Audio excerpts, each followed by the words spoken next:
and if we calculate the slope angle over here, it will be equal to hc. Now there is another question that three metals are given, they have work functions as 3, 4 and 5 electron volt respectively. Then we need to find work function in joule. So 1 eV is equal to 1.6 into 10 is to the power minus 19 joules. So in this way we can calculate work function in joules. Next, threshold frequency. So work function is h nu naught. From here we can calculate nu naught. Then threshold wavelength, using the concept that c is equal to frequency into lambda naught, we can say the threshold wavelengths over there. Threshold wavelengths in nanometer, we can convert that. Next is in angstrom, again we can use the conversion factor. Next is which metal has maximum threshold frequency. So threshold frequency is directly proportional to the work function. So metal C is gonna have maximum threshold frequency. Similarly, A has minimum threshold frequency. Next, maximum threshold wavelength. So it is inversely proportional to the work function. So metal A's have maximum threshold wavelength, whereas C has the minimum threshold wavelength. That we can solve easily.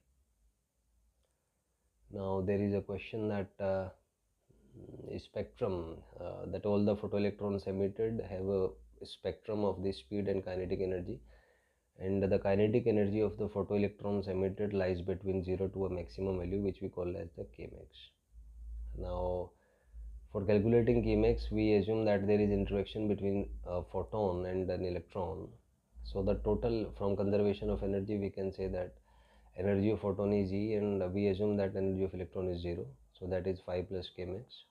So from here E is equal to 5 plus Kmax, and Kmax comes out to be E minus phi naught, where now the kinetic energy of any electron lies between 0 to Kmax.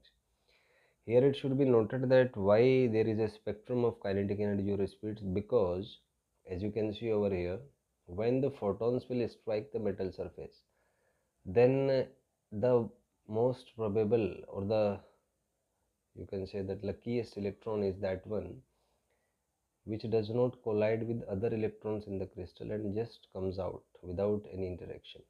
So that will be having the maximum kinetic energy.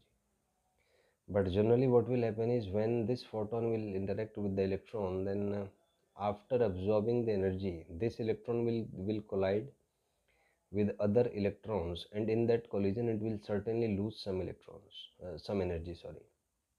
That explains for the spectrum, and the minimum energy that it can have is 0.